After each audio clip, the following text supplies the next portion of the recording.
In 1912, the world believed this ship could not sink. They were wrong.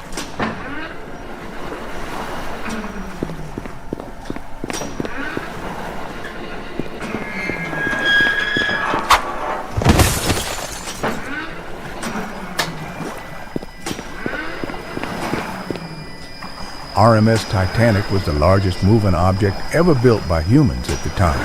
A floating city, a symbol of progress.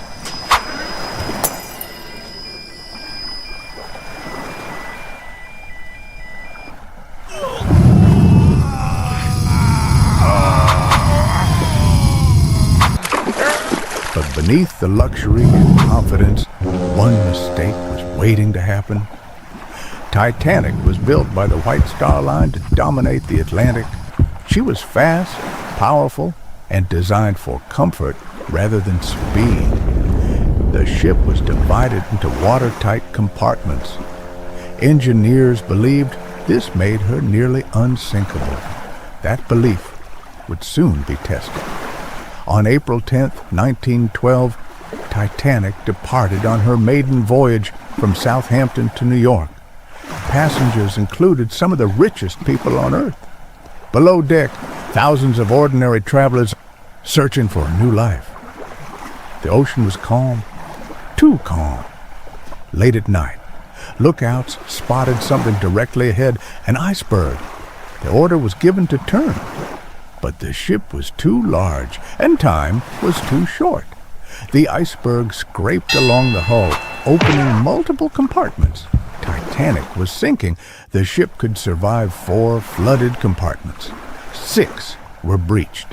Water slowly moved from one section to the next. A design flaw no one expected. Lifeboats were available, but not for everyone. Panic had not yet begun, but the clock was already ticking. As the bow sank deeper, the ship broke apart. In less than 3 hours, Titanic disappeared beneath the Atlantic. Over 1,500 lives were lost. The ocean returned to silence. Titanic did not fail because of one mistake. It failed because of overconfidence. Her story changed maritime laws forever and reminded humanity that nature always decides the final outcome. This was Titanic. This ship was found drifting in the ocean, perfectly intact, but not a single person was on. Meet Benjamin Briggs, a man so disciplined he probably drank his tea in formation. In 1872, he decided to take his wife and daughter on a romantic cruise aboard a cargo ship. Ladies, if your man invites you on a date inside a hull filled with 1,700 barrels of industrial alcohol, run. That's not romance. That's a horror movie intro. A month later, another ship spots the Mary Celeste. She's drifting. No response. The crew boards the ship. And that's where things get weird. When the crew from another ship climbed aboard, they expected anything. Pirates, zombies, or at least a very hungover party. Instead, they found nothing. Everything was there. The captain's pipe, the girls' toys.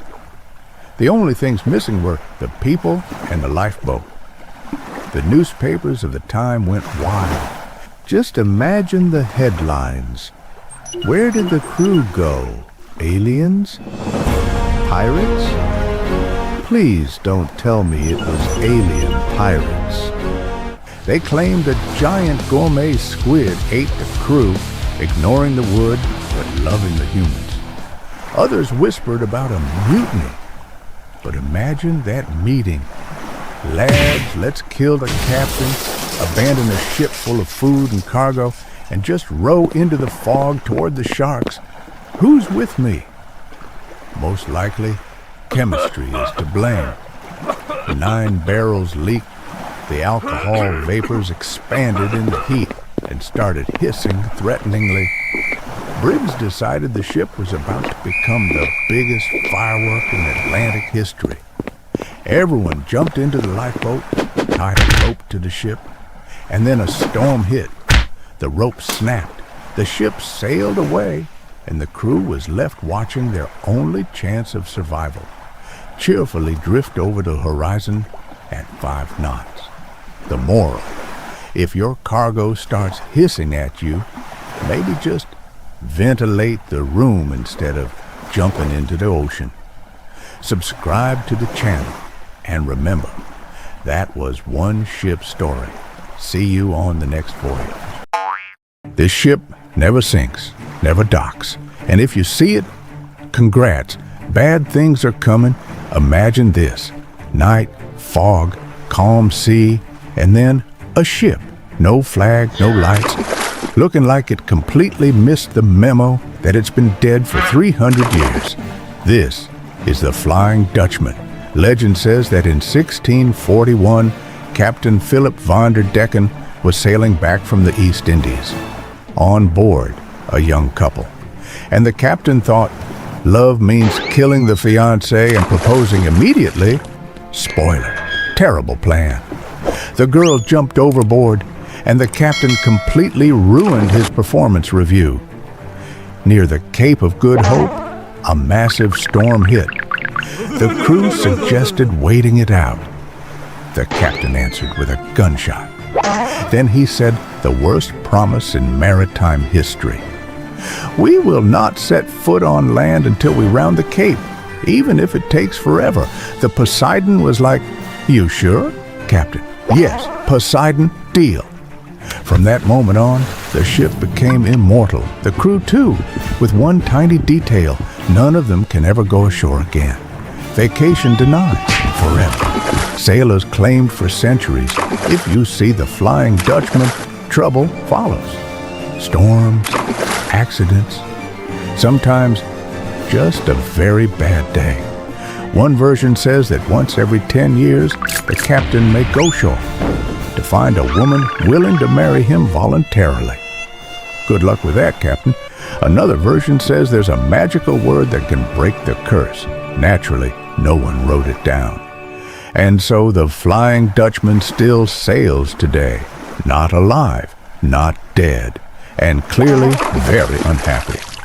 If you see it in the fog, turn around and never make promises to the universe. 129 men, 2 ships, and 0 chances. This is the story of an expedition where food ran out before hope. 1845. London, the British Empire, sends its best expedition into the Arctic. Modern ships, Erebus and Terror. An experienced commander. Canned food. With a surprise, Captain John Franklin, 59 years old. Not his first time in the Arctic, which means this will be worse.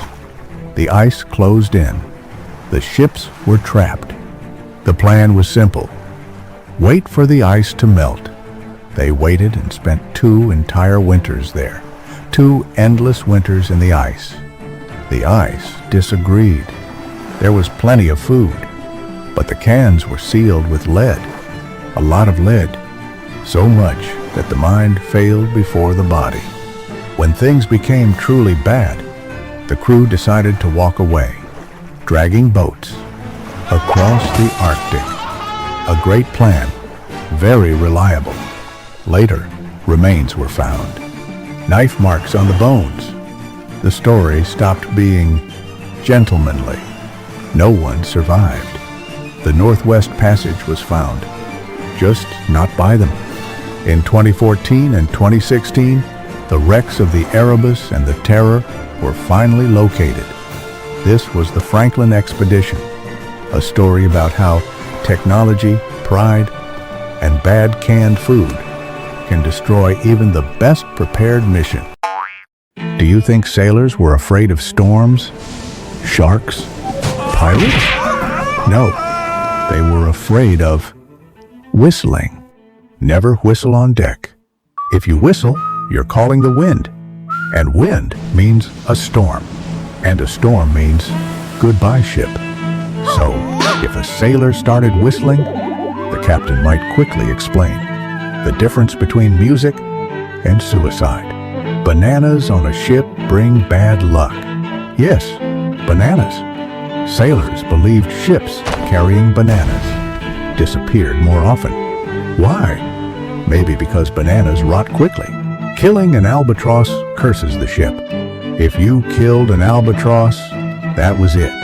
The whole ship was cursed. Storms, disease, bad luck. Sometimes sailors would even hang the dead bird around the neck of the guilty sailor. Never change a ship's name. Sailors believed every ship had a name, written in the book of the sea god. And if you renamed the ship, you would offend the ocean.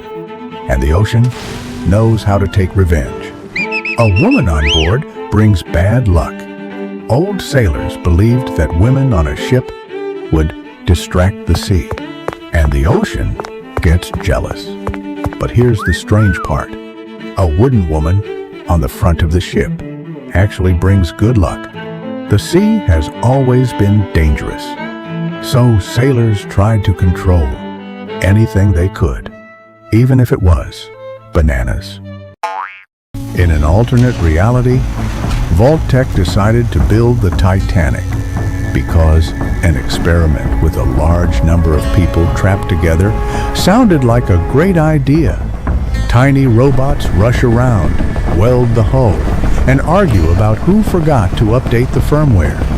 Instead of coal, a compact nuclear reactor. The engineer says, "It is completely safe." A message appears in the background. 99% survival probability. The Titanic sails into the open sea. The captain is confident in the ship. He fully trusts the Pip-Boy navigation system.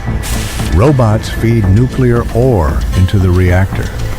Passengers drink 2 0-0-year-aged Nuka wine.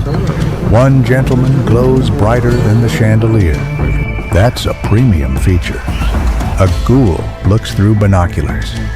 He screams, "Iceberg!" The crew replies, "He screams like that all the time." Brotherhood of steel soldiers rush out with machine guns and laser rifles. They don't know what is happening, but they really want to shoot something. The iceberg starts moving. A giant radioactive lizard rises from the water. The soldiers fire. Lasers, machine guns, grenades. The lizard yawns and snaps the ship in half. The Titanic sinks. Thank you for choosing Vault-Tec. The experiment has been declared successful. What if the Titanic wasn't built in 1912, but 65 million years ago? Welcome aboard. The most luxurious liner of the Jurassic era. April 10th, not Southampton, Jurassic Port. Thousands of dinosaurs have gathered to witness the launch of the largest ship in history, built completely without safety regulations. Meet Captain Chew the Neanderthal. Tiny brain, huge responsibility, and a diploma awarded by a shaman after 3 solid hits with a club. Behold the Dotanic, 4 massive smokestacks, powered by 300 angry cavemen throwing volcanic rocks into a giant fire pit. Luxury, of course. First class includes spacious, comfortable cabins, unlimited raw meat buffet, heated swimming pools. Second class, you get a rock. It's your pillow, your ticket, and your insurance policy. The orchestra is already playing. Nobody knows the melody, but it sounds expensive. Everything is going perfectly. Until the lookout screams. Meteor, a huge meteor. The ship tries to turn. Captain Chew tries to steer. He confuses left and right, forward and backward. He falls. Too late, the the meteor lights up the sky. The Dotanic cracks, splits in half. Very dramatic, almost cinematic. Chaos erupts. But here's the real question. Did it sink because of the meteor? Or because someone said, it's unsinkable?